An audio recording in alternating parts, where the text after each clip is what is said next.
بسم الله الرحمن الرحيم. السلام عليكم ورحمة الله وبركاته. الحمد لله رب العالمين والعاقبة للمتقين ولا عدوان إلا على الظالمين. أشهد أن لا إله إلا الله وحده لا شريك له وأشهد أن محمدا عبده ورسوله. اللهم صل وسلم وبارك على سيدنا محمد وعلى alihi wa sahbihi ajma'in wa ba'du. Dan berkata lagi Sidi Syekh Muhyiddin Abu Muhammad Abdul Qadir Jilani, moga Allah Ta'ala meridainya dan kita mendapat rahmat serta barakah ilmunya di dunia dan di akhirat. Wahai munafik, Allah Ta'ala itulah yang menonjolkan sesiapa yang disukainya daripada hambanya. Dialah yang menyuruh mereka dan yang mengumpulkan hati manusia untuk mendekati sesiapa yang disukainya daripada hambanya. Dia jugalah yang mendorong mereka. Apakah engkau dengan nifakmu hendak mengumpulkan hati manusia kepada dirimu? Ini semua tidak akan berlaku. Wahai gulam, letakkan semua kesyahwatanmu di bawah tapak kakimu dan tinggalkannya dengan penuh kesungguhan hatimu. Jika memang ada sesuatu yang sudah ditetapkan buatmu dalam ilmu Allah yang lalu, dia tidak akan lari daripadamu, malah akan mendatangimu apabila sudah sampai masanya.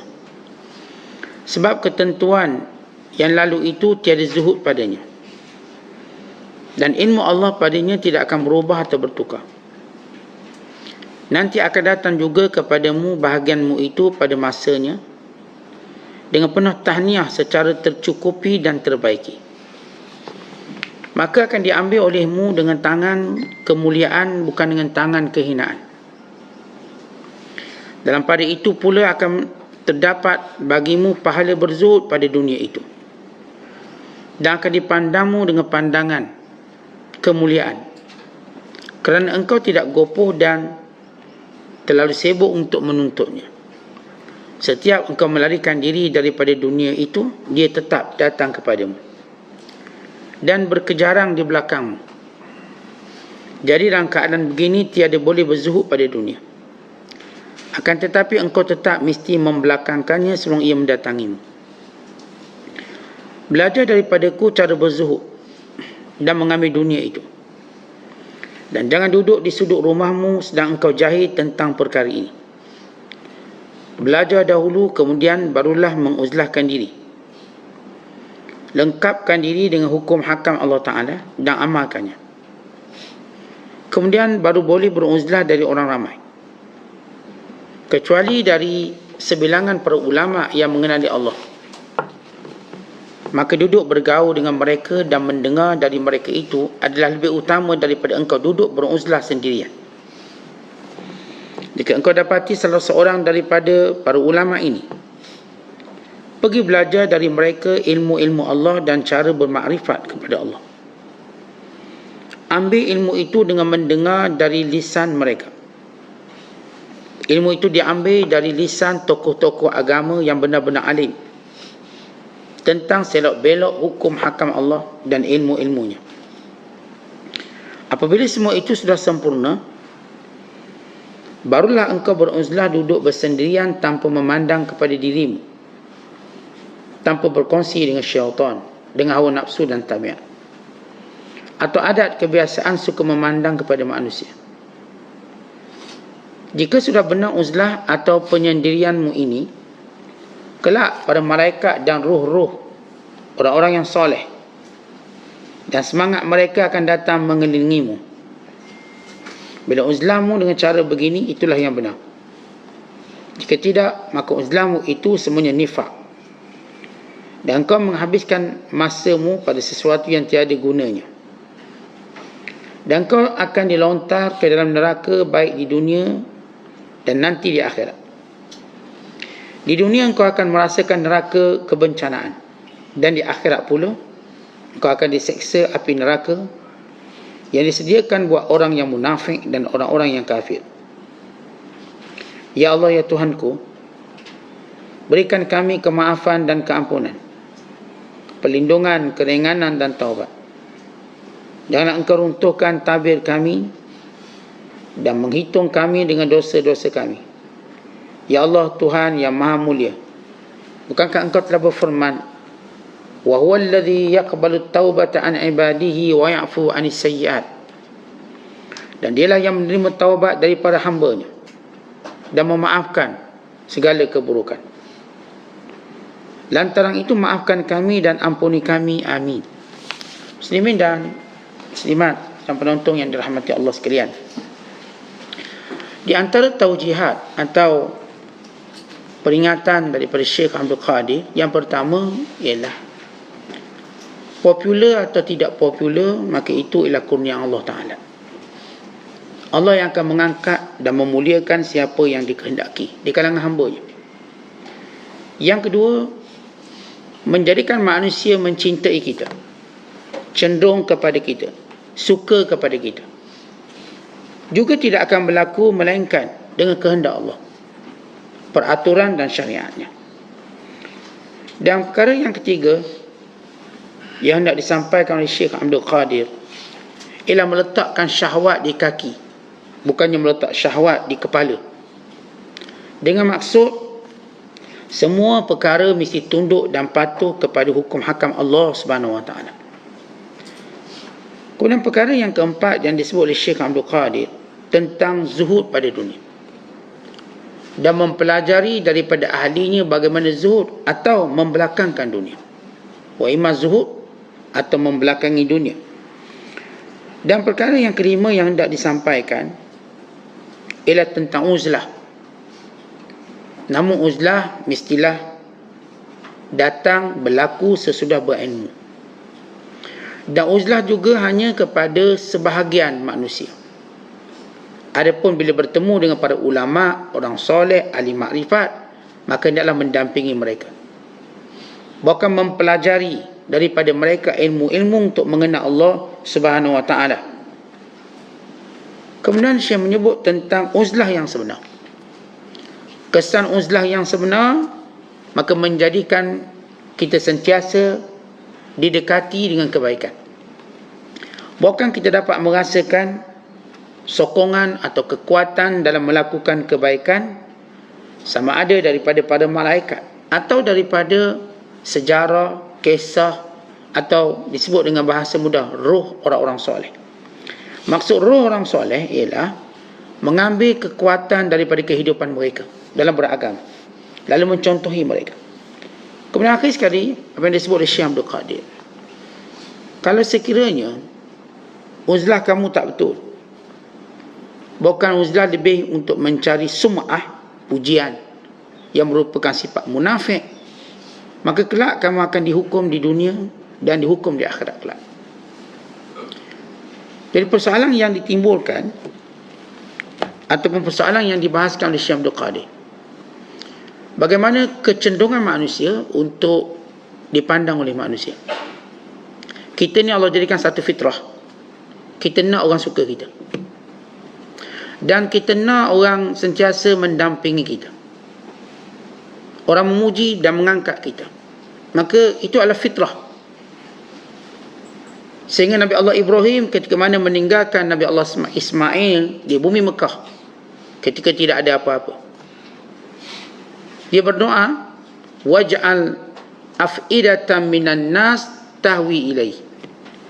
Ya Allah, jadikan sebahagian manusia sayang kepadanya. Bahkan Nabi SAW juga waktu baginda menunjukkan kasih sayangnya kepada cucunya dengan berkata, ya Allah, aku menyayangi kedua-duanya, maka jadikan semua orang menyayanginya. Dan demikian juga kita melihat fitrah, keinginan untuk jadikan manusia sayang pada kita, dan kita nak kumpul orang biar bersama dengan kita. Sehingga Nabi sallallahu alaihi wasallam menyatakan, izhab ma fi aidin nas yuhibbakan nas. Hendaklah jangan kamu meminta daripada manusia, nescaya mereka akan menyintai kamu, menyukai kamu. Zuhud dengan manusia, yang ini tidak bergantung pada manusia, dia akan suka kamu. Maka kita dapati pencarian kasih sayang manusia. Keinginan manusia biar dia suka kita, kita juga nak suka dia. Bukan kita nak jadikan semua manusia ni berkumpul untuk kita. Dalam Al-Quran Allah sebut dalam suratul Anfal ayat 63 dengan firman-Nya ba'da a'udzubillahi minasyaitonir rajim wa alafa baina qulubihim law anfaqta ma fil ardi jami'a ma alafta baina qulubihim walakinna Allah alafa bainahum innahu azizun hakim. Kata Allah lah yang mendamaikan antara hati manusia.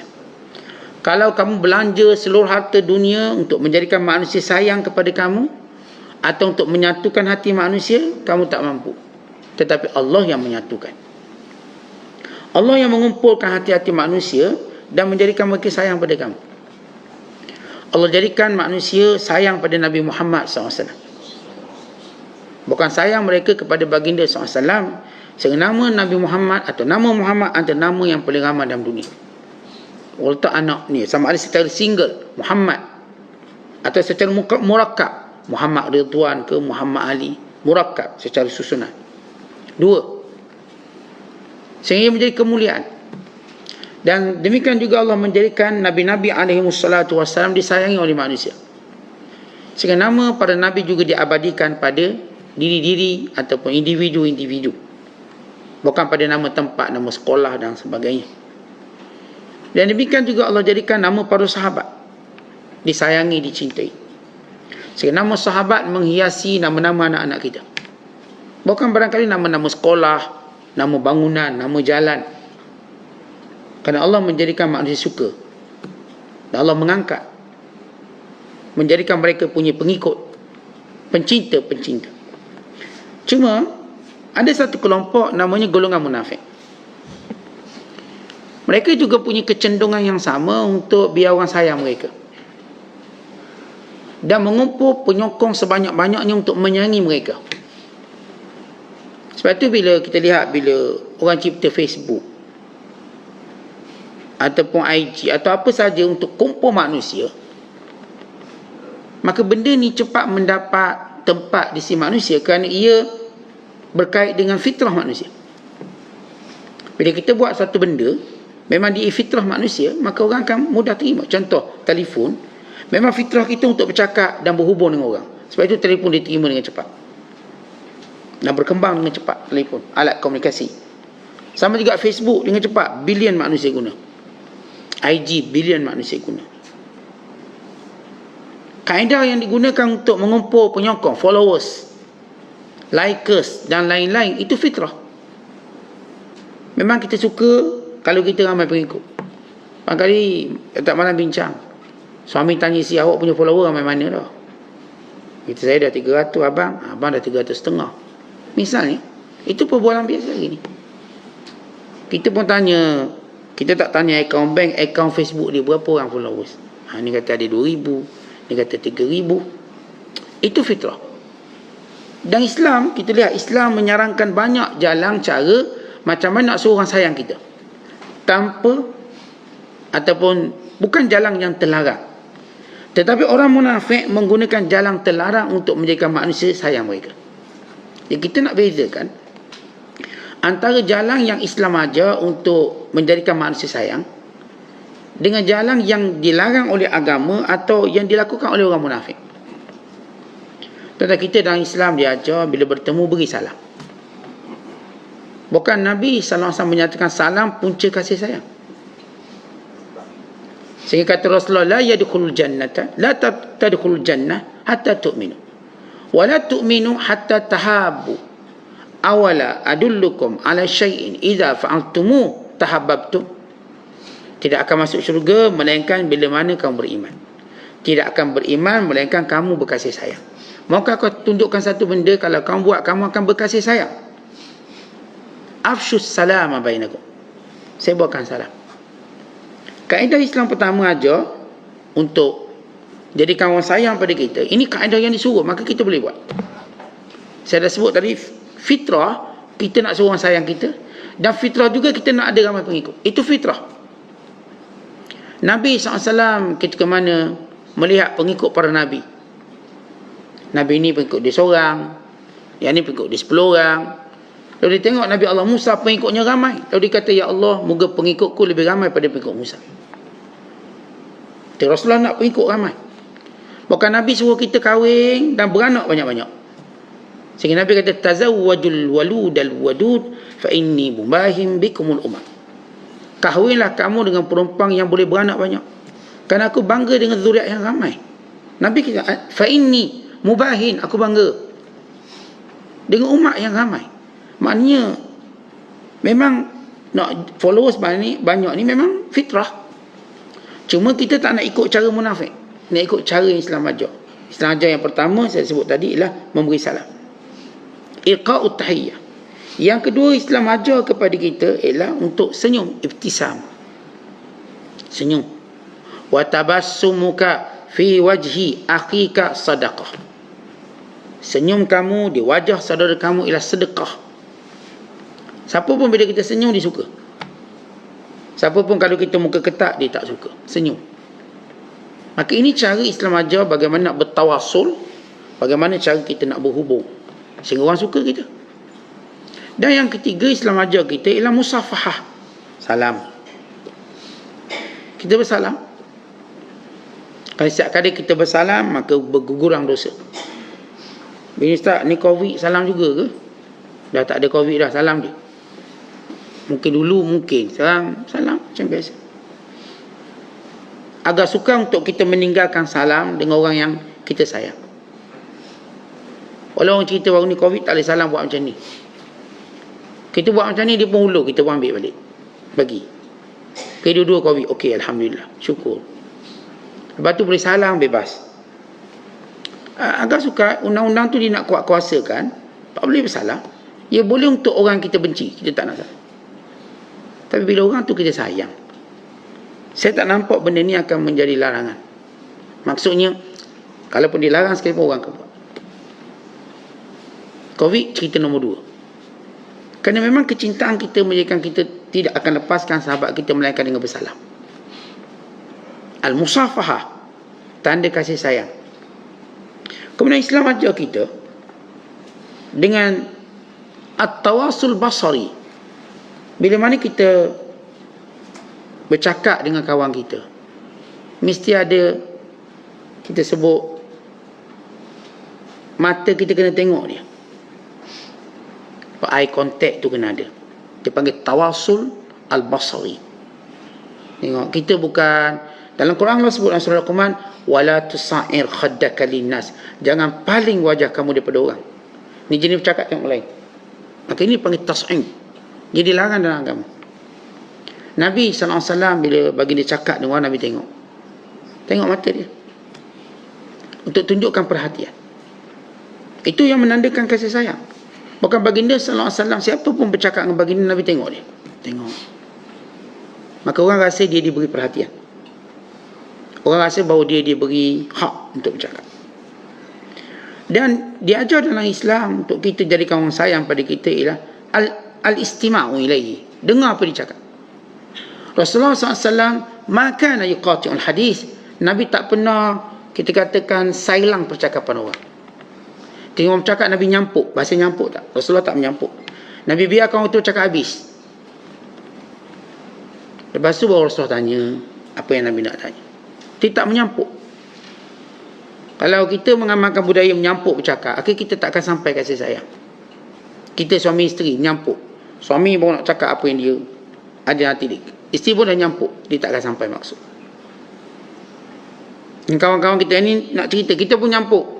Cerita dia tak habis lagi, kita nyampuk, maka dia akan hilangkan kasih sayang. Sebab itu kita tak menyampuk. Mereka dah habis, okey. Maka ini di antara yang diajar oleh Islam. Dan Islam ajar lagi kepada kita dengan cara izhar ar-ridha, tunjuk kita redha. Tunjuk kita redha dengan apa yang disebut. Sebab itu kata Fudail, kalau aku berkata sesuatu, kalau kamu berkata sesuatu, lalu kawanmu berkata selain daripadanya, tak nampak macam tawafuk sama, maka kamu tak boleh kawang dia. Kita tuan-tuan bila orang tu cerita satu benda, kita macam bantah dia, kita tak akan kawan dengan dia. Tapi bila cerita, kita redha, kita setuju cerita dia tu, maka kita akan berkasih sayang, kita akan suka. Sebab tu kalau kita tulis dalam Facebook satu benda, lalu orang pun tunjuk tak redha, kita pun tu unfriend dia mungkin. Tapi yang redha okey. Maka ini diajar oleh Islam, izharul redha, lagi mana dia tidak bertentangan dengan Islam. Syaratnya nak redha-redha ni tak bertentangan dengan Islam.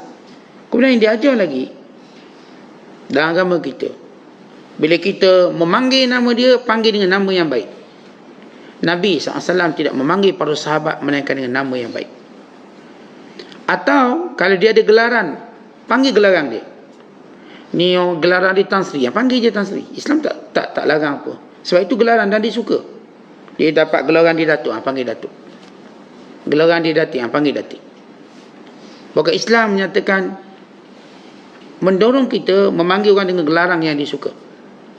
Nabi SAW waktu hantar surat kepada 3 raja, Raja Rom, Raja Parsi, dan Raja Mesir, atau juga disebut Governor Mesir, iaitu Hercules, Kisra dan Muqawqis atau Muqawqis.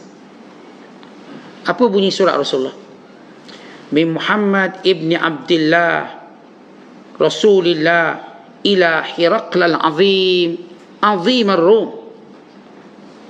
ila Hiraqla Azim al-Rum, daripada Muhammad bin Abdullah pesuruh Allah kepada Hercules, orang agung bangsa Rom.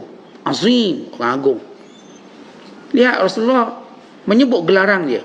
Walau ni kafir, Hercules ni kafir, tetapi Islam ajar muamalah.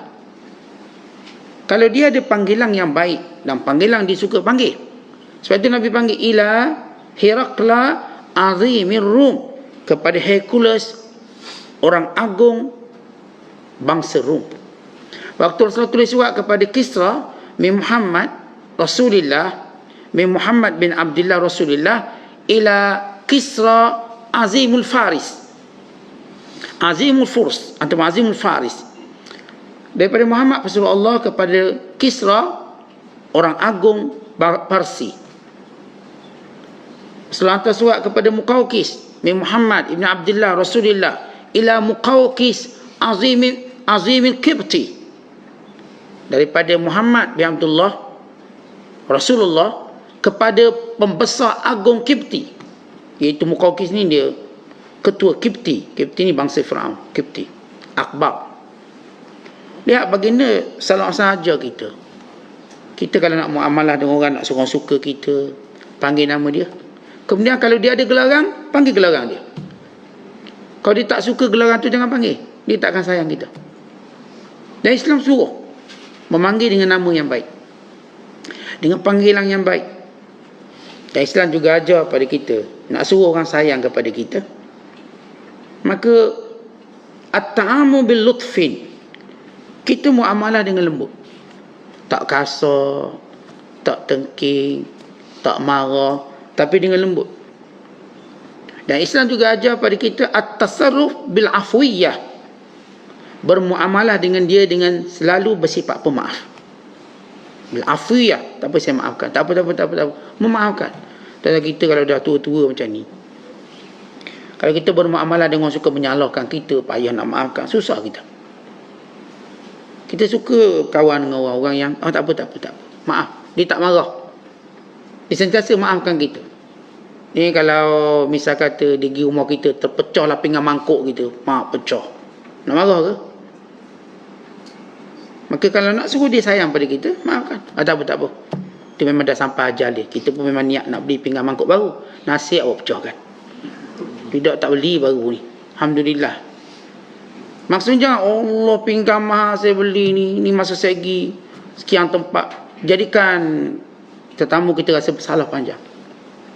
Dia tak mungkin disukai. Kita kalau muamalah dengan orang, kalau berlaku kekurangan daripada pihak dia, kita dah sedia maafkan dia. Orang yang suka maafkan orang memang kedudukan tinggi dalam masyarakat. Nabi SAW antara sifat dominan Nabi ialah pemaaf. Walau Rasulullah berurusan dengan orang yang nak bunuh dia, orang yang kutuk-kutuk belakang dia, semua. Tapi Nabi maaf. Nabi maafkan. Rasulullah SAW maaf betul. Dia bukan maaf mulut. Kita kadang-kadang maaf mulut, belakang tak puas hati lagi. Saya memang maaf tapi tak puas hati gini. Rasulullah SAW maaf berserta dengan cinta. Dia bukan maaf berserta dengan ungkit. Kita ni maaf tapi ngungkit. Tunggu masa ngungkit ni. Ni kalau silap sekali lagi, keluarlah bahasa ungkit kita. Rasulullah SAW bila maafkan, al-afu ma'al hub. Dia maafkan bersama dengan cinta. Ia sifat Allah. Dan ia juga sifat Nabi SAW. Allah Ta'ala bila maafkan hambanya, Allah maafkan dengan cinta. Bukan maaf kemudian Allah nak ungkit. Allah tak ungkit. Walau Allah berhak untuk ungkit. Tapi Allah SWT, kalau hambanya buat dosa, maka Allah lupakan dosanya. Allah padamkan dalam catatan dan tulisan. Sebab itu disebut at-taibu minadz-dzambi kama la dzambalah. Orang yang bertaubat dari dosa macam tak ada dosa. Zero dosa dia. Dan kalau nak suruh orang sayang kepada kita, maka kita terima pendapat orang. Terima pendapat orang, maka orang sayang. Dan kalau kita tak boleh terima pendapat dia, maka menyalahinya dengan adab. Boleh kadang-kadang tetap memang kita tak boleh setuju dengan dia, tapi dengan adab, tanpa merendahkan pendapat dia, menunjukkan apa yang lebih baik. Dan Islam juga mengajar pada kita untuk jadikan orang sayang pada kita ialah kita bertanya hal ehwal mereka. Tanya Nabi SAW, sentiasa tanya keadaan para sahabat. Nabi SAW bukan dia dapat sayang sahabat secara percuma. Oh, sebab dia Rasulullah maka dia disayangi. Tidak. Rasulullah buat benda-benda yang memang menyebabkan sahabat sayang. Rasulullah dapat tahu ada seorang perempuan, dia cuma ada seorang anak dan anak dia mati. Di kalangan wanita Ansar memang sedih sangat. Adalah anak seorang mati pula, memang sedih. Orang yang pernah mengalaminya tahu. Maka Rasulullah cari perempuan ni. Mana perempuan? Nabi menziarahinya dan menyabarkannya. Wanita seronok ni Rasulullah datang rumah dia, lalu menyabarkannya. Nabi tanya. Nabi selalu tengok kat masjid Nabi tu ada perempuan suka sapu sampah. Tiba-tiba pada satu hari Rasulullah tak jumpa perempuan ni. Nabi kata, mana perempuan tu? Mana perempuan? Imra'atus sauda taqumun masajid. Wanita hitam yang suka sapu masjid. Seolah-olah kamu memperkecilkan dia di sisi aku, kata Rasulullah. Sahabat kata, ya Rasulullah dah mati dah. Nabi kata, kenapa tak beritahu? Kenapa tak beritahu dia mati? Akhirnya Rasulullah SAW menyuruh para sahabat, dulu ala qabriha, dulunya ala qabriha, tunjuk aku kubur kat mana. Maka ditunjuk kubur wanita ini, maka Rasulullah sembahyang jenazah. Sembahyang kat kubur tu. Artinya Rasulullah suka tanya. Hatta budak yang kehilangan burung pun Nabi tanya, mana burung? Nabi kata, ya Umay, ma fa'alan Nughair. Hai Umay, mana burung yang biasa kamu pegang tu? Main. Ya, burung tu mati. Rasulullah tahu mati. Dia sedih sehingga dia demam. Budak ni dia main dengan burung. Ada kata burung babrak atau babbarak. Burung kakak tu. Burung Arab panggil babrak ataupun babbarak. Maka burung ni mati. Budak ni pun sedih, demam sampai mati. Ini adik kepada Anas bin Malik, hasil perkongsian Ummu Sulaim dengan Abu Talha Al-Ansari. Waktu mati, maka Ummu Sulaim tak beritahu terus. Abu Talha musafir kat luar, maka balik, tak beritahu anak mati. Maka dia pun berhias lawa-lawa, siapkan makan. Kemudian mereka tidur bersama. Kemudian baru dia beritahu, wahai suamiku, kalau ada orang pinjamkan kita satu barang lalu dia mengambilnya, apakah kita boleh menghalangnya? Kata, mana boleh. Sesungguhnya anak kamu dah mati, aku dah tanam dah. Marah Abu Talha. Tak beritahu. Tak beritahu tentang anak. Maka kemarahan tadi diterjemahkan dengan cara mengadu pada Rasulullah.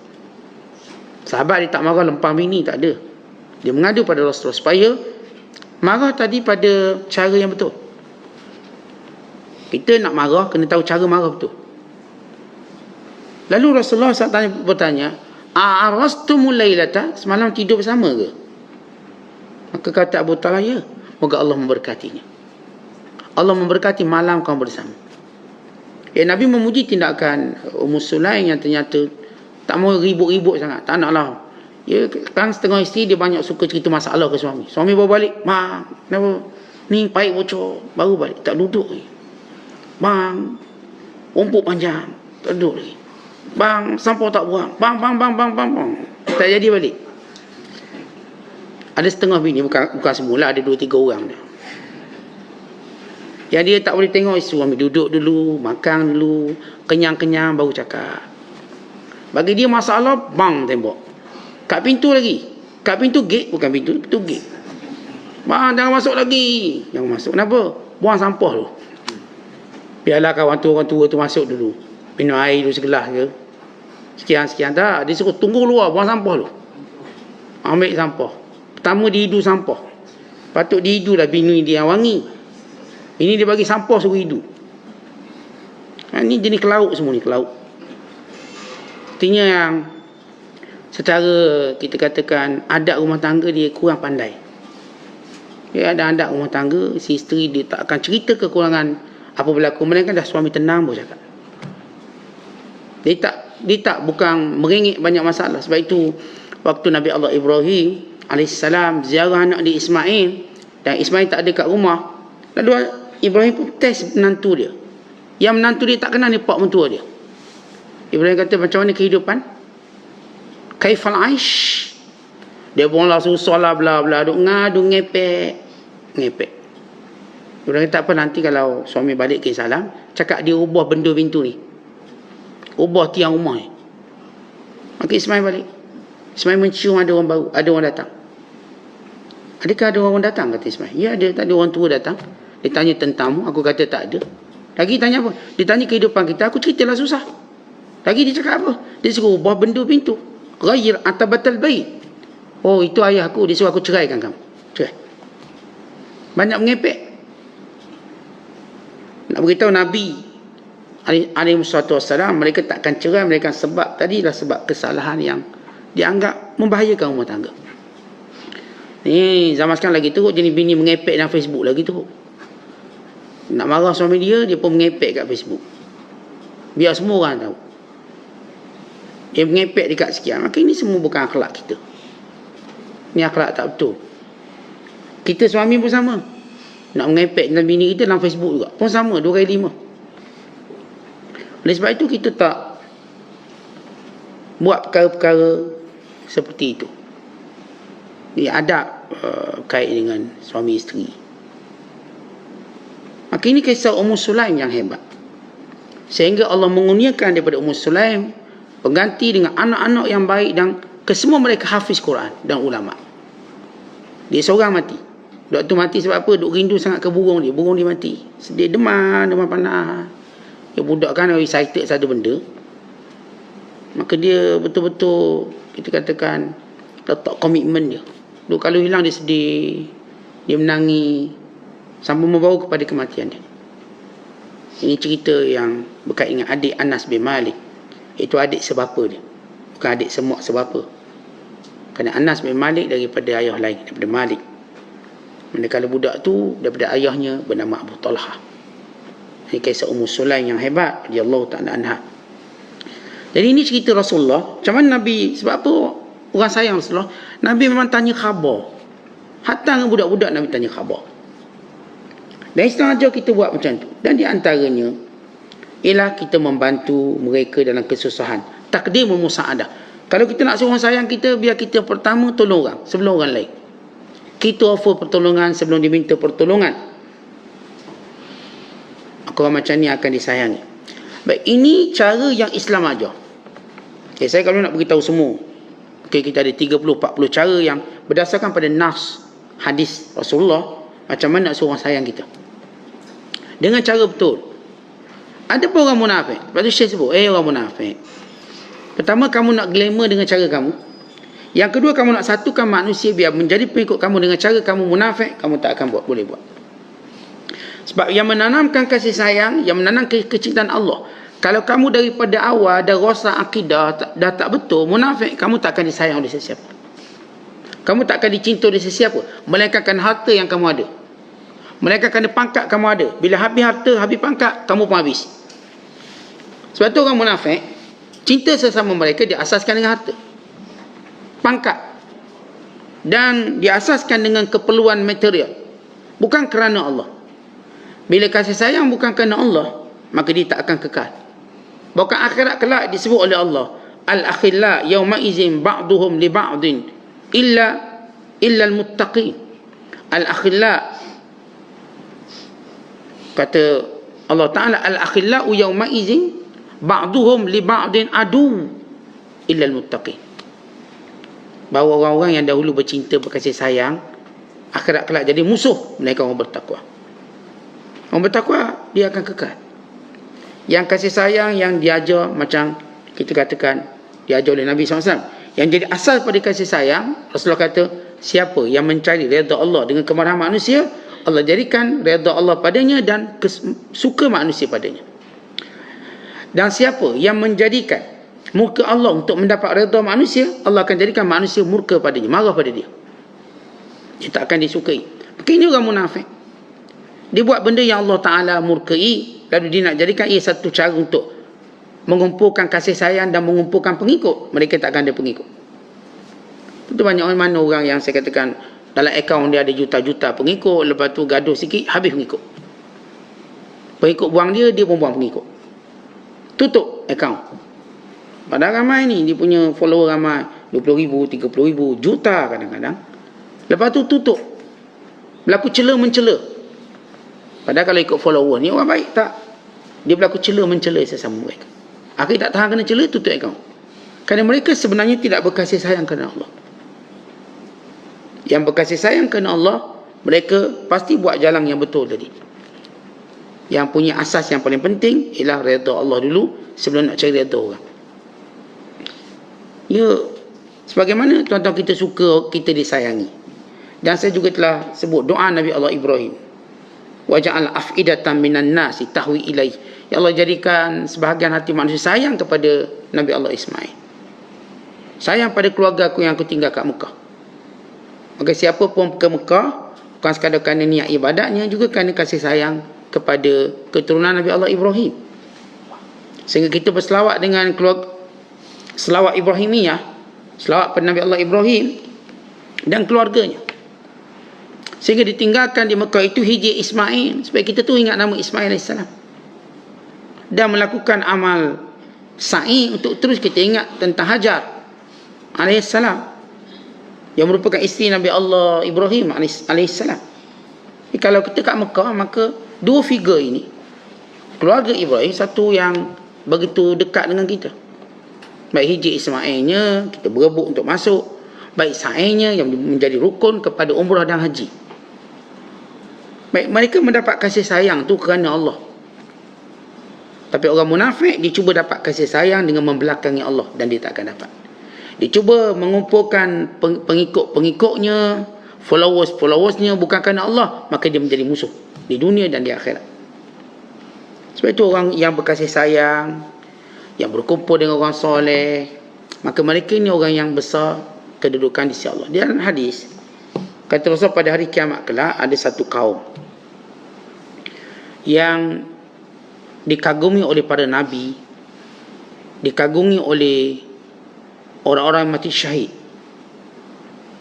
kedudukannya dekat dengan Allah. Mereka, kata Nabi SAW, qaumun tahabu biruhillah bainahum ala ghairil arhami bainahum wala amwalin yata'atawnahum wallahi inna wujuhahum lanur wa innahum la'ala nur la yakhafuna iza khafan nas wa la yahzanuna iza hazinan nas. Kata Rasulullah SAW, mereka ialah satu kaum yang dulu di dunia berkasih sayang kerana Allah, walaupun mereka tiada hubungan silaturahim, walau tiada hubungan harta benda yang mereka saling bertukar antara satu sama lain, saling memberi tak ada. Mereka benar-benar berkasih sayang kerana Allah. Demi Allah, kata Rasulullah, wajah mereka bercahaya dan mereka berada di atas cahaya. Mereka berada pada mimbar cahaya, duduk atas mimbar cahaya yang pentas daripada cahaya. Mereka duduk di situ, wajah pun bercahaya. Mereka tidak takut ketika mana orang lain takut, mereka tidak bimbang ketika mana orang lain bimbang. Ya, pada mahsyar padang ketakutan. Padang mahsyar, padang duka cita. Tapi ada kelompok manusia, dia tak bimbang, dia tak duka cita. Dia tak takut. Siapa? Yang dulu di dunia mereka berkasih sayang kerana Allah. Tanpa ada sebab hubungan kekeluargaan. Tanpa ada sebab harta yang mereka dapat, mereka peroleh. Tak, ini benar-benar kerana Allah.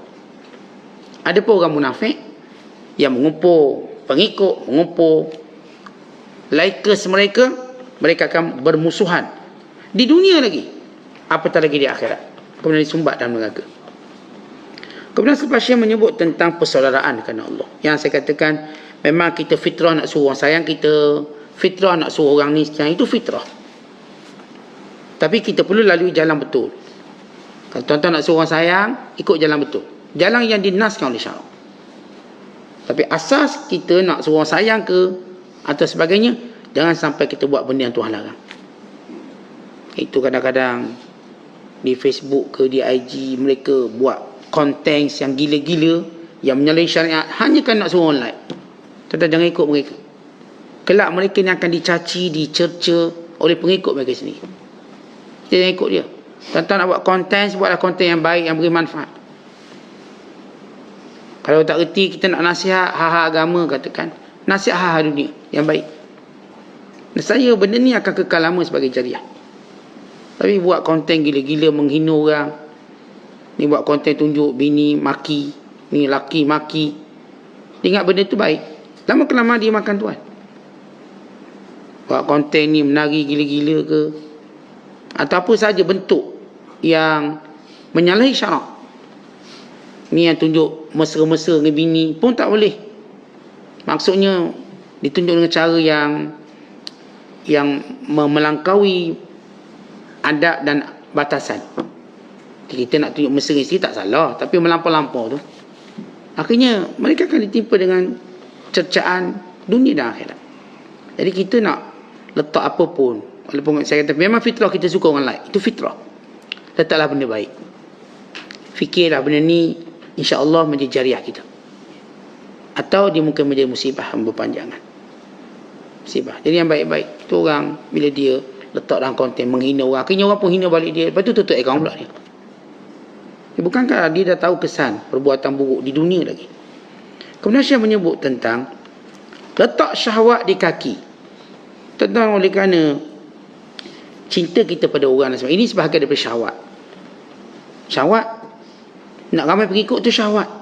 Apa maksud syahwat? Syahwat ni kehendak yang sesuai dengan nafsu kita. Kita nak sembahyang, kita tak panggil syahwat, itu kita tak berapa suka, kita mujahadah. Tapi syahwat ni apa? Sembang kosong tu syahwat, dunia syahwat. Ini tak ada orang suruh pun dia pandai buat. Nak glamour itu syahwat. Jadikan semua syahwat ini kehendak kita pada dunia bawah tapak kaki. Maksud bawah tapak kaki ialah tunduk pada syariat. Tunduk dan tinggalkannya dengan penuh kesungguhan hati. Kita kena mujahadah biar benda-benda dunia tetap berada di bawah. Habis tak, kalau kita letak bawah, takut nanti kita tak dapat. Maksudnya kita kadang-kadang nak abaikan benda-benda macam ni. Kita pun nak, dalam keadaan kita nak. Kata Syekh Abdul Qadir gini, kalau ia memang bahagian kamu, kamu akan dapat. Kata memang ramai orang memang nak glamour, tak buang, tundukkan syahwat. Nak glamour juga, jangan buat benda yang mengarut datangan syariat. Habis lambatlah kita glamour, tak apa. Sampai masa kalau Allah nak beri, kamu dapat. Hal-hal duniawi, Allah kita nak sungguh hal duniawi. Ini jangan sampai membelakangi syarak.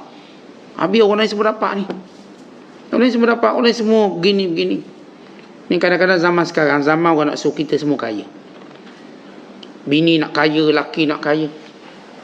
Isteri sebab dia nak kaya, dia lupa tanggungjawab dia sebagai isteri. Sibuk kat rumah online. Sebab apa dia kata, orang lelaki sekarang kalau percaya Ustaz, bukan dia bagi duit cukup kat kita, bagi sikit je. Jadi kita kena cari duit sendiri. Dia mula melihat rumah tangga ni ancaman untuk dia mencari duit. Kalau dia abaikan rumah tangga ni, semata-mata cari duit, akhirnya apa? Jadi rumah tangga dia hancur. Sebab dia mula tak tahu peranan dia. Laki pun sama, duk cari duit tak tahu masa, sehingga tak ada masa untuk keluarga, akhirnya hancur. Semua hancur sebab kita melampau dalam mencari hal duniawi. Habis tak, kalau kita tak cari nanti susah kita. Tak, sebab itu kita kata syahwat ni letak kat bawah kaki. Kita ada peraturan dia. Sampai masa kalau memang hak kita, dia akan datang. Jangan bimbang. Kalau memang hak kita, dia akan datang. Tapi kalau membiarkan syahwat ini bebas atas kepala kita, mengatasi syariat dan kebiasaan kita, akhirnya kita tak dapat apa yang kita nak pun.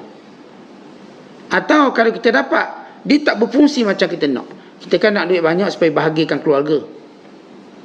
Dapat bahagia keluarga. Atau dapat bahagia diri kita. Tiba-tiba kita dapat, tapi tak dapat bahagiakan keluarga kita. Atau tidak dapat bahagiakan diri kita sendiri. Hari ni orang semua fikir kerja. Semua orang nak kerja. Laki nak kerja, bini nak kerja, semua kerja. Ya, kita tak marah kerja tu. Kita marah bila melampaui sempadan waktu. Tengah malam mesej 2 pagi, 3 pagi. Tak kerti tidur ke ni? Suami kecil hati. Ya, mesej 2-3 pagi. Dan suami pun sama, barangkali. Rumah tangga tidak berjalan dengan kerukunan yang sebenar. Seperti dia, masa dia banyak keluar daripada masa yang keluarga. Sebab itu dalam hadis Salman tegur sahabat yang bernama Abu Darda, inna li rabbika alaika haqqa wa li ahlika alaika haqqa wa li nafsika alaika haqqa. Ada masa dengan Allah, ada masa dengan keluarga, ada masa untuk diri sendiri. Fa'ati kulladhi haqqin haqqahu, maka setiap masa-masa tu beri kepada empunyanya. Ada masa untuk Allah. Allah kata ni masa aku, okay, ibadat.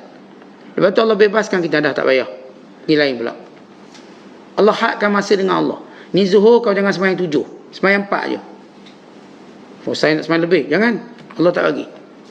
Masa kamu setakat ni je. Kemudian balik, keluarga kita ada, isteri kita ada, anak-anak kita ada. Kemudian untuk kita pun kena ada masa untuk kita. Si suami dia nak berjalan, isteri kata biarlah dia nak jalan, itu masa dia.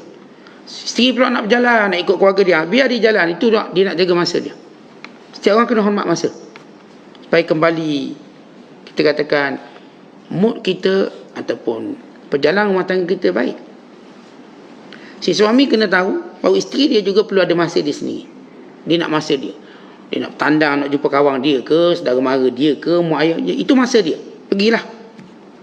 Bukan suami tu conquer semua masa isteri, ngaku je. Sama juga isteri.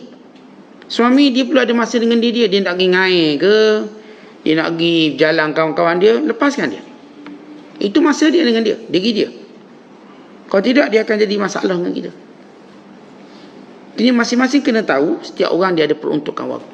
Tapi orang yang jenis saya katakan terlalu obses sangat dengan dunia, cari dengan melampau, akhirnya dia tak boleh membahagiakan sesiapa, termasuk diri dia. Sebab itu syahwat, semua benda syahwat, letak bawah tapak kaki. Yang nak glamour tu, letak bawah tapak kaki. Jangan sehingga kita jadikan glamour tu memang kita punya sasaran kita. Nescaya kita akan mati dengan sebab glamour. Sebab itu kata ulama, asyuhratu samun qatilun. Sebenarnya glamour ialah racun yang membunuh, tapi tak ramai tahu. Orang yang glamour lebih cepat mati daripada orang tak glamour. Ada seorang hamba Allah, dia kata, saya ni tak boleh minum kat luar, dan saya tak boleh bawa bini saya makan kat kedai ataupun anak. Mereka saya akan dikacau oleh saya punya ni peminat-peminat. Akhirnya saya ketakutan, saya makan kat rumah je. Dia tak boleh makan kat kedai. Kenapa? Dia diburu dia orang. Lepas tu saya kata, saya tak boleh jadi diri saya. Sebab kalau saya korek hidung pun media ambil gambar. Korek hidung, boleh. Dia kata, I want to be myself. Saya nak jadi diri saya. Diri kita, makan sambil korek hidung, diri kita. Makan sambil kayak gini. Tapi bila dia glamour, jadi keras macam patung, tak boleh gerak. Telinga pun tak boleh korek. Sebab apa? Ambil gambar. Ambil gambar. Sedang korek telinga, sedang menguap. Menguap pun tak boleh. Sebab itu orang yang kontrol glamour ni memang dia akan hilang diri dia sendiri. Kalau kita kan ada diri kita sendiri. Diri kita sendiri jenis suka berbaring, kalau kedai makan kita suka menyenggeng ke apa benda, suka kita lah. Kita pun tak nak orang perhatikan kita. Kita nak ketawa atau sebagainya. Tapi bila jadi glamour, semua benda tu tak boleh buat. Nak berjalan, mesti jalan macam kucing, catwalk. Tak boleh jalan macam biasa kita. Jaga sopang jalan. Muka kena senyum 24 jam. Masa sikit siap ambil gambar. Muka masa. Mesti ada masalah ni. Jadi dia tak boleh buat dirinya sendiri. Sebab tu untung orang tak glamour. Orang tak glamour untung. Sebab apa? Dia boleh makan, dia nak makan, dia nak buat. Tak ada orang pun kisah dia makan. Tapi kalau orang glamour nak makan pun kena makan. Kalau mi tu kena makan selai-selai mi tu. Sebab apa? Nak jaga kontrol insting lawa. Nak jaga banyak benda. Kalau orang kita boleh makan penjenuah gitu, ambil sebab bukan kita glamour siapa nak ambil gambar. Jadi ini kita lihat bila orang tahu asyuhratu, kata ulama, samun qatilun, populariti sebenarnya ialah racun yang membunuh. Saya baca ada satu kisah hamba Allah ni, dulu dia kata seronoknya jadi glamour. Maka dia cuba jadi glamour. Dia pun release satu YouTube dia. Kayaknya YouTube dia menyebabkan jutaan orang tengok. Dia mula jadi glamour. Mula glamour juta. Bukan juta je, ratus juta. Hari ni orang yang paling dia musuh sekali lah wartawan. Dia cukup musuh wartawan. Dia cukup musuh dengan kamera. Bukan ni kita katakan flash daripada kamera tu menjadi suatu igawan buruk dia. Menakutkan. Ya Allah Ta'ala tunjuk kita ni tuan-tuan. Yang berhak glamour ni Allah je. Allah je maha terpuji. Kita ni tuan-tuan kalau orang puji lebih-lebih kita boleh mati. Lepas tu tak payahlah kita cari puji sangat. Tak payah nak glamour sangat. Ni belum cerita penyakit dengki, penyakit air, penyakit macam-macam kena. Sebab glamour. Kena samang lagi. Semua serba salah. Kita tak ada privacy hidup. Isteri kita pun tak ada privacy. Anak-anak kita pun tak ada privacy. Tapi kalau Allah uji kita yang glamour, itu hal lain. Ini jenis cari glamour, akhirnya dia tak mampu tanggung. Kalau Allah Ta'ala uji kita, maka Allah Ta'ala tolong kita. Tengok ada orang-orang yang memang dia tak nak glamour, tapi Allah nak glamourkan dia. Tapi Allah Ta'ala jaga dia, pelihara dia. Maka dia tidak menjadi racun yang membunuh. Tapi dia menjadi keuntungan dalam dakwah. Keuntungan dalam dakwah sehingga orang jadi baik sebab dia, orang jadi soleh sebab dia. Semua suami jadi baik, isteri jadi baik, anak-anak jadi baik. Maka ini orang-orang yang Allah Ta'ala pelihara. Glamour dia tidak membunuh dia. Ini kita cerita orang yang glamour membunuh dia. Sehingga akhirnya dia bermusuh dengan semua orang. Sebab dia tak rasa lagi nilai hidup dia. Tu rumah dia kena duduk atas bukit jauh-jauh. Ada guard banyak. Bayar security. Lebih mahal daripada yang lain. Kita alhamdulillah jalan tanpa ada security, tanpa ada guard. Jalan bebas. Nabi SAW jalan tak ada bodyguard pun. Kadang-kadang Rasulullah glamour, popular, tak ada bodyguard. Jalan, boleh bertemu siapa saja. Boleh jumpa siapa saja. Tapi ini orang yang Allah Ta'ala jaga. Glamour tanpa ada bodyguard. Akan dijaga oleh Allah SWT. Kemudian kata Syekh Abdul Qadir, bila mana kamu dikejar oleh dunia, maka kamu tak boleh lagi zuhud, kamu kena tinggalkan dunia. Kalau dikejar dengan dunia, yang ada, kita akan tetap dapat bahagian kita. Tapi ada orang memang dunia kejar dia.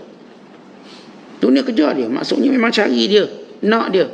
Maka waktu itu kamu bukan lagi berzuhud, tapi tinggalkan dia. Bila dunia kejar kamu, dia boleh membahayakan kamu. Kalau kamu ambil dunia dengan kawalan, selamat dengan zuhud. Tapi kalau dia peringkat kejar kamu, akan hati-hati. Dia boleh merosakkan. Kemudian kata Syekh Abdul Qadir, sebelum kamu nak beruzlah, sebelum kamu nak menyendiri, maka pastikan ada ilmu. Dan kalau nak uzlah juga, ingat, tiada uzlah bila kamu bertemu dengan para ulama.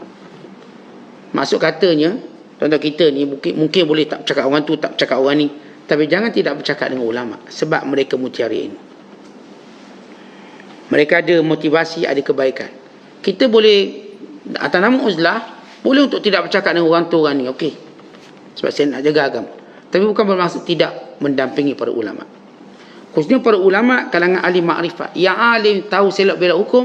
Kerana kita tuan-tuan selamanya perlu tahu hukum akam. Maka uzlah kita tidak terpakai ketika mana mendampingi para ahli ulama. Duduk dengan mereka, ambil ilmu daripada mereka. Lepas matang ilmu kita, barulah kita boleh beruzlah. Ketika itu barulah kita akan mendapat kesan uzlah yang sebenar. Apa kesan uzlah yang sebenar? Yang pertama, kita tak nampak diri kita. Tak rasalah diri kita lebih, diri kita bagus. Tak ada. Saya tak nampak apa-apa saya melainkan ini semua kurnia Allah. Ni pertama orang kesan uzlah. Dan kesan uzlah tadi ialah bahawa tidak ada syaitan lagi dalam hidup dia. Maksud tidak ada syaitan, dia syaitan ada sampai mati. Dia ada dengan kita. Itu namanya qarin. Qarin maknanya kita katakan yang sentiasa terikat dengan kita. Tapi maksud ialah tiada lagi kehendak kita sebagaimana yang syaitan hendak kita buat. Bila Allah sebut dalam Quran, wala tattabi'u khutuwati syaitan, jangan ikut jejak langkah syaitan. Maka kita kesan daripada uzlah yang betul, kita tak akan buat apa yang syaitan nak. Kita akan buat apa yang Islam nak, apa yang syariat nak. Dan kesan uzlah yang betul, kita dapat mengawal hawa nafsu. Kata kita boleh tak makan kerana kita puasa. Boleh tak minum kerana puasa. Boleh kurang tidur kerana kita nak ngaji Quran, kerana kita nak i'tikaf. Maka kita berjaya kawal nafsu kita. Dan juga tabiat. Tabiat ni benda yang biasa kita buat. Tabiat ni kita terbiasa buat macam orang ramai buat. Maka jadi bentuk tabiat. Macam contoh saya sebut ni lah kita. Dan akhir Ramadan ni dah tabiat orang kita, orang Malaysia, orang Melayu. Tabiat dia balik kampung. Itu tabiat dia. Mesti balik kampung. Jadi bila sebut tabiat tu balik kampung, yang kita bimbang berlaku, walaupun mungkin tak berlaku ramai orang, tapi kita bimbang, dah balik kampung masjid tak ada, surau tak ada, program-program Ramadan tak ada, yang dinampak cuma program keluarga. Ramadan ni bukan program keluarga, Ramadan inilah program kita dengan Allah. Ustaz memang tak ada ke keluarga? Ada, tapi bukan keutamaan. Nabi SAW i'tikaf, hari raya baru baginda keluar. Padahal Rasulullah ada keluarga besar pada kita. Isteri Rasulullah ada 9 orang. Anak dia, anak angkat dia, cucu dia, cucu angkat dia, saudara mara dia, ramai. Tapi Rasulullah tahu bahawa Ramadan masa untuk beriktikaf bersama dengan Allah. Rasulullah pun ramai saudara, bukan tak ramai, banyak. Tiba-tiba kita ni bila akhir Ramadan ikut kebiasaan orang kita. Balik kampung tu satu hal lah. Lepas tu dengar raya, dengar lagu raya, kebiasaan kita. Saat kita memang saat 10 hari sebelum raya kita dah dengar lagu raya, kita mula hafal lagu raya. Hafal, menjiwai. Quran tak habis lagi, tak khatam. Maka itu adat orang. Biasa orang begitu. Lalu mereka dengar lagu raya, hafal lagu raya. Sepanjang kereta bulan Ramadan tu dengar lagu raya sampai ke kampung. Tak ada nak buka Quran. Kan Ramadan. Saat ni nak dapat happening raya, mood raya. Maka akhir-akhir Ramadan dia telah merugikan dirinya sendiri. Dia tak mendapat apa yang disebut oleh Rasulullah atas kemuliaan Ramadan. Sebab itu tabiat dia, kebiasaan. Kan kebiasaan kita cari lemang tu kebiasaan kita, dodok kebiasaan kita. Ini benda-benda setengah tempat. Berkumpul keluarga pada malam raya itu kebiasaan. Sembang keluarga sampai subuh. Kita lupa Rasulullah malam raya menghidupkannya dengan qiyamul lail. Rasulullah ada keluarga, tapi Nabi tak ikut tabiat itu. Jadi kita pun kena fikir, tuan-tuan. Ada sebahagian, bila kita sebut tabiat, benda ni tak berdosa, tak salah. Tapi tabiat itu merugikan kita apa yang lebih penting. Tuan-tuan duduk sembang keluarga tak salah, sembang lah. Tuan-tuan balik kampung tak salah. Tak ada orang kata balik kampung tu dosa. Mereka masa musim Covid baru ni, takut merebak, dia fatwa polis, fatwa daripada wilayah. Walaupun dia kecam fatwa, ada benarnya mungkin. Tapi sekarang kita boleh balik. Okey, itu tabiat bagus. Balik kampung ni bagus. Walaupun habis duit, bagus. Habis duit banyak tak, itu pelaburan yang baik. Jumpa, hubung silaturahim. Cuma kita ceritakan, kita kan berada pada mood Ramadan. Ramadan ni dia dah ada jadual dia. Maka jangan menyalahi jadual Ramadan. Hanya kerana kita nak ikut tabiat biasa kita. Ramadan ni kita kena terus hidupkan dia sampai habis. Mulainya, tarawihnya, Qurannya sampai habis. Jadi di situ bila orang tu uzlah betul, dia boleh buang tabiat dia. Memang saat tabiat saya ni biasa malam raya teman anak main merecung lah. Tapi bila dah mengaji dah tak. Saya tak pernah berpeluang teman anak saya main merecung. Nak boleh lepas raya, maksudnya lepas habis Ramadan. Kita nak, kita tengok orang lain pun teman anak-anak, kita pun nak. Itu tabiat seorang ayah, nak tengok anak dia bergembira. Kita pun nak tolong si pasang langsir, nak tengok je lah, bukan nak pasang, nak tengok. Kita nak tolong bakar kuih raya. Kalau mana hangus tu kita boleh makan. Zaman saya tolong kakak saya bakar kuih raya, hangus-hangus tu kita makan. Kita sengaja buat hangus biar kita boleh makan. Bakar senang nak makan kuih raya tu, boleh makan air raya je. Sebelum tu tak boleh. Ni kalau rata-rata lebih kurang kena ketuk tangan ni. Kat Indonesia satu je, hangitkan je.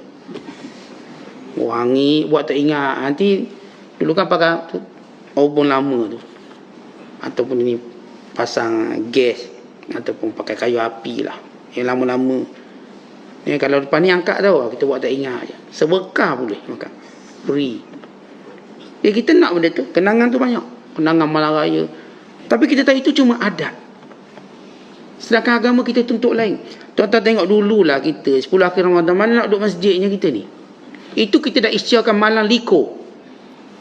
Saya dah apa? 1 liko, 2 liko, 3 liko, kemuncak 7 liko. Walau orang tu kemuncak dia tu qadar. Kita dulu kan 27 Ramadan ni, kita namakan dia 7 liko.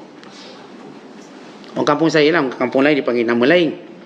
Kampung saya ni kalau start malam 21 tu malam 1 liko. Kita nak start lah pasang pelita. Malam 27 tu malam 7 liko, itu kemuncak, mercung kena keluar semua. Kemuncak. Ketika orang tunggu malaikat turun, kita tunggu mercung turun. Main mercung. Tentang itu adat kita. Main mak kita orang ambil duit, pergi boleh mercung. Pergi nyalakan api. Ni semua pelita biar terang. Ni ayah saya dia kerja bahagian besi, dia buat pelita besi. Tak. Panjang. Tak minyak gas. Nyalakan. Kena pastikan malam tu sentiasa nyala. Tentu ini adat. Kita dah buat lama. Tapi bila mula kita mengaji, kita belajar. Pertama kita tak kata haram benda tu. Merugikan agama kita. Merugikan penghayatan sebenar Ramadan kita. Merugikan. Akhirnya semua orang 2-3 hari sebelum hari duduk sibuk duduk rumah. Kemah rumah, bla bla bla, sampai tertidur kerana penat kemah rumah. Kemah rumah tu satu penat makan pula. Dia kalau balik kampung, makanan dia berlapis-lapis. Semua pakai mangkuk tingkat ni. Berlapis-lapis lauk ni. Dia masa buka kat surau 2 lapis je lauk. Dia kat rumah dia 7 lapis. Macam lauk ni beli sikit, ni beli sikit, ni beli sikit. No.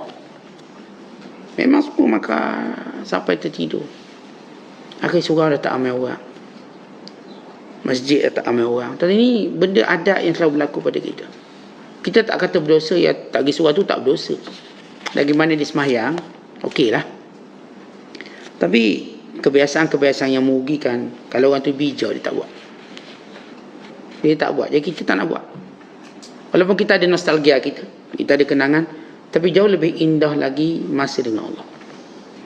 Kalau kita tinggalkan sedikit demi sedikit. Ini yang kesan daripada uzlah. Dan juga ada kebiasaan suka memandang pada manusia. Satu kita suka redha orang. Orang suka, orang like, kita suka. Tapi kita juga buang benda tu. Kita dah sebut tadi, asas kita, walaupun orang kita memang nak orang suka kita, asas kita ialah redha Allah dulu. Sebab itu kita tanya hukum dulu, boleh tak boleh? Boleh je kita buat. Lalu orang suka tak apa. Kalau hukum kata sebaliknya, kita tak nak buat. Walaupun orang benci, biarlah dia benci. Ini hukum kata tak boleh, saya tak nak buat. Kemudian kata Syekh Abdul Qadir, kalau benar uzlah kamu kepada Allah, malaikat datang dan ruh orang soleh datang semangat mereka. Apakah maksud orang soleh ni mati, ruh dia datang duduk sebelah kita? Bukan. Tuan-tuan, kita ni sentiasa mendapat semangat dengan orang yang sudah pergi. Mak kita dah meninggal, kita dapat semangat ibu kita. Tanggungjawab. Mungkin kita mengambil alih tugas mak kita sebab kita kakak sulung. Sebagaimana mak kita rajin, mak kita pandai, kita pun buat benda yang sama. Kita juga menjiwai orang-orang soleh. Tuan-tuan, kita dengar orang soleh mengaji Quran banyak, qiyamul lail begini, kita nak menjiwai mereka. Maka waktu saya beribadat, saya bayangkan ini dulu ulama-ulama yang solat 100 rakaat, yang mereka solat sampai sekian banyak, yang mereka mengaji sekian banyak, yang mereka tak tidur malam, mereka buat ibadat yang banyak. Saya mengambil inspirasi mereka, roh mereka, kekuatan mereka, semangat mereka untuk saya jadikan membina karakter saya. Kalau kamu tak terbina dengan cara itu, kita tak ikut contoh baik, maka tak guna uzlah kita. Tak guna. Ini uzlah yang sia-sia. Uzlah yang sebenarnya barangkali mendatangkan bencana pada kita. Kemudian Syekh berakhiri dengan doa kepada Allah. Semoga Allah beri kita keampunan, kemaafan, perlindungan, keringanan dalam hisab dan juga taubat kepada Allah Ta'ala. Dan mudah-mudahan tidak ada dosa yang boleh menjadi penghalang kita dengan Allah SWT, kerana Allah itu sentiasa Maha Pengampun. Wallahu a'lam bishawab. Assalamualaikum warahmatullahi wabarakatuh.